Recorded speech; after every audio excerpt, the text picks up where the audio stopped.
Now, following the Met Office statement on the current levels of heat in Trinidad and Tobago and what we will continue to experience until October, the Ministry of Health joins us this morning to advise the public on the signs and symptoms of heat strokes and also about how we can stay hydrated. And so joining me this morning is the General Manager of Primary Healthcare Services at the Northwest Regional Health Authority, Dr. Keegan Bagan. Dr. Bagan, good morning. Thank you so much for joining us on Now.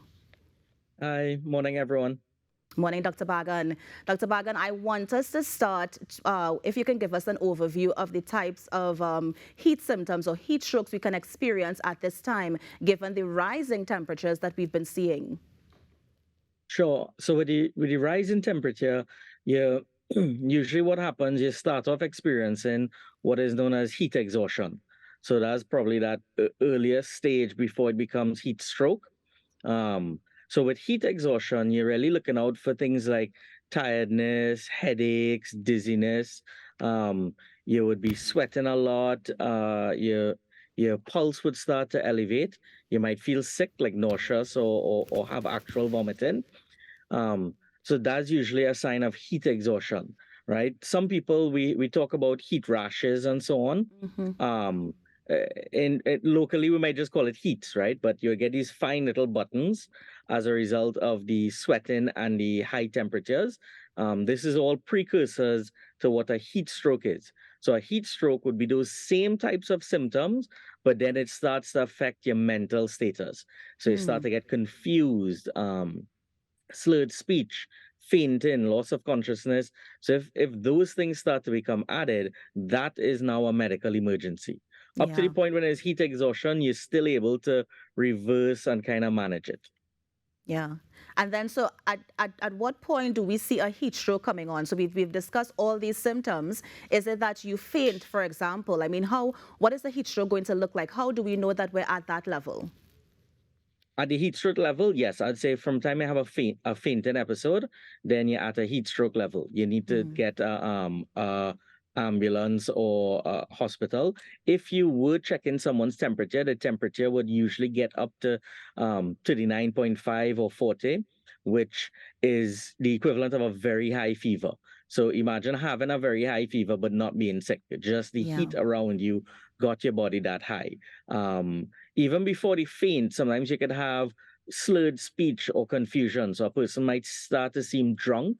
Um, and that is actually as a result of the heat.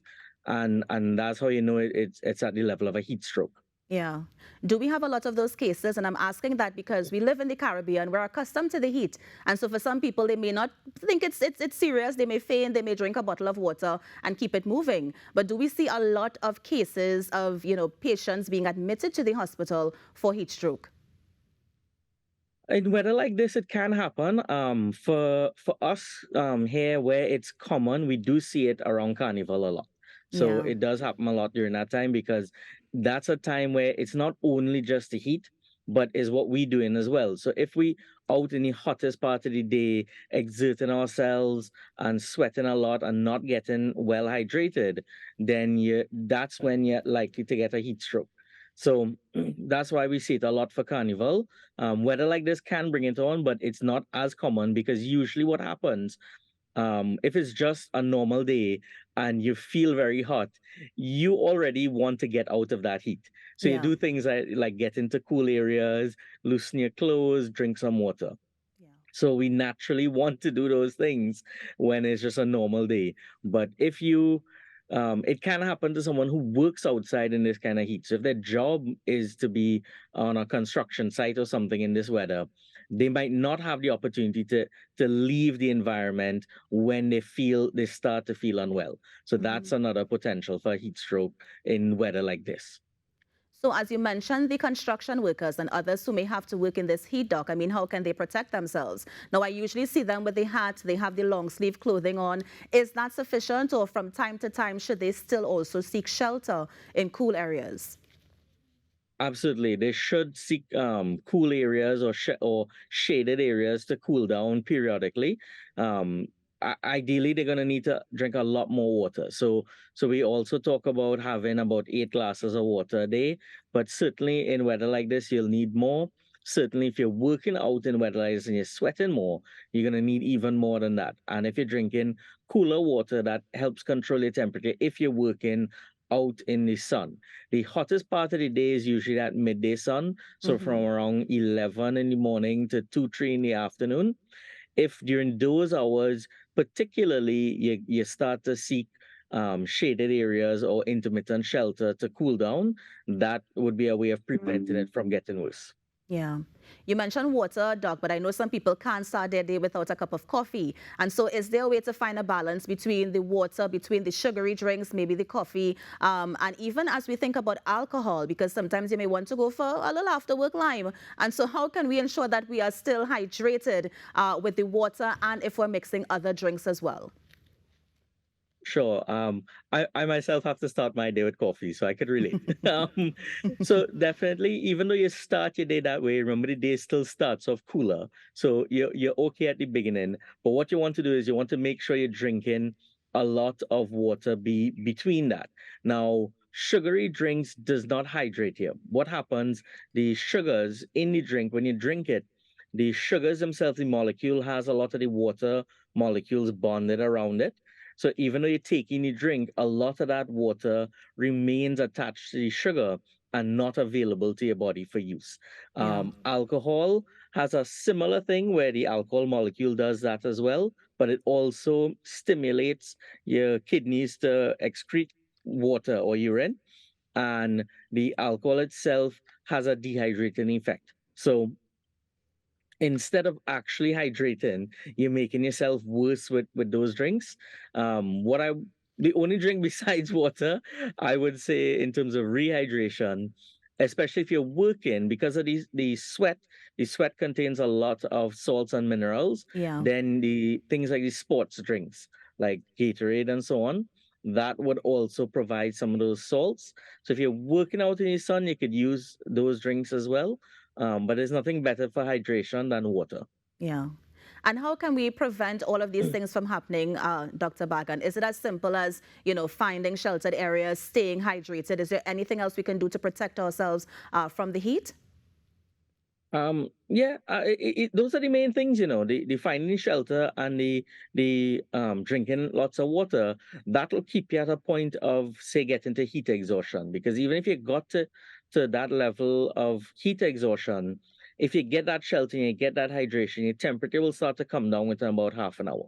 And you'll go back to normal and you'll be fine with no ill effects. Yeah. So that's the main thing. I would say in terms of clothing, you want to make sure that you're not really having anything too thick or too many layers or anything like that, so that you could at least keep the clothes loose so that there's airflow between your shirt and so on, so Yeah. that kind of thing you get the air flowing across your skin. So when your body starts to sweat, the natural ability to cool your temperature as the airflow across your body, it'll help cool you down. Yeah. Now, Doc, you mentioned the heat exhaustion in terms of drinking the water, going into cool areas, etc. But what about the heat stroke? When you get to that level, how do you come back from that? But that one is a medical emergency for sure. So Mm-hmm. for someone in that state, what you could do is you make sure you get them out of the sun, because at this point it's about getting their body temperature as cool as possible. So you take them out of the sun. They could have something like a cool shower. So not necessarily like ice, like not ice cold, but a cool shower. Um, the again, the clothing to loosen. You could use something like ice packs. So like they have those gel packs, especially convenient, that could stay in the deep freeze. You apply ice packs to the body. The best way to do that for a heat stroke is you apply it to areas that have a lot of blood vessels. So under the Mm. arms, in the groin area, around the neck. If you apply those cooling packs in those areas, as the blood flow to those areas, it'll cool down the blood that then goes back to the core of the body, which then cools down the entire body. Yeah. And for the ones who have the heat, so the little bumps that they get on their skin, is there a topical treatment that they can use, or will that clear up over time? That clears up over time. Usually, I would say having a cool shower, because then you get the skin cool.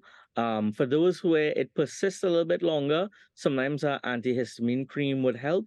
But I would say 99% of persons, they just need to get their temperature cool and the sweating to stop. Usually that rash, the reason it occurs is that um, because of the heat starting to affect your body trying to sweat more. And as it tries to sweat more, all these sweat glands become filled. And some Mm, of them might be blocked and some of them just getting filled very quickly. So then you get this raising of all these little bumps, which yeah, is really all these sweat glands. yeah. So that's the reason you get the heat rash. So once you get that temperature down and the sweating stops, then the rash just disappears. And we are also advising the public at this time, Dr. Bagan, to not to burst it or to put anything in it, right? Because people may want to pop it, and that can leave Ye- scars. No, absolutely not. Generally, um, any buttons that you get, burns, those kinds of lesions, anything on your skin, um, don't pop them because if you do that, what you're doing is you're breaking that layer of skin that on the surface, which is your Yes. actual protection. So when you pop that, you now have an opening for bacteria and organisms to get into the skin. So you might pop it and feel better, and then a day or two later, you notice you have a rash, which is now a fungal infection or a bacterial infection in the skin. Yeah. And doctor, let's talk about the vulnerable among us. How or what advice would you give to parents or even caregivers for those looking at the younger, the children, and even the elderly? Because I am guessing that it may affect them a bit different or even more seriously than it would a regular adult. Yes, absolutely. So, children and elderly are the most vulnerable for heat stroke, heat exhaustion, and these types of conditions. And it's for a number of reasons. So, from the children's side, they usually exposed it because one, their body size is smaller, so their water volume is less, so they could dehydrate easier. They're also going to be more likely to be active compared to adults, meaning they're out running and playing and so on, and they're not going to think about their sweating or their tiredness or anything like that. By the time they feel unwell, it's because they're so far along that path of dehydration and heat exhaustion Yeah. that they don't realize how badly they are. So for kids, what I would recommend is definitely the clothing. So pay attention to what clothes you put the kids in, and you check in on them. Don't let them go out and run around in the hot sun in the middle of the day. So avoid that 11 a.m. to 2 p.m. kind of sun. Mm. So let them go out in the cooler parts of the day. Let them play, but make sure you give them bottles of water. You give them their water bottles. You let them go out with it. Check in on them. Make sure that they're drinking water. Make sure they're feeling okay. Call them back in. Let them spend a few minutes under the shade. That kind of thing. I mean, Yes. kids will they will play and they will run and they will get dehydrated, but you just keep an eye on them and they'll be fine. The elderly, their vulnerability is a little bit different. Is usually because they may not necessarily be out in the hot sun, but their reserves. So their water that their body has internally stored is a little bit less. They don't always have people paying attention to them, and their body responses, their physiological responses could be slower. So they may not realize they're starting to get symptoms till it's too late. So Yeah. again, I would say hydration. So keeping well hydrated would help reduce that and avoid that midday sun.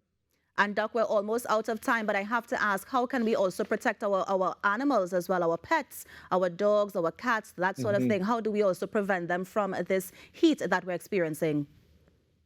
Yeah, the heat for them, especially because depend on the specific animals. So certain dogs species that come from environments that are a lot colder. So heat like this is not something that they're used to handling.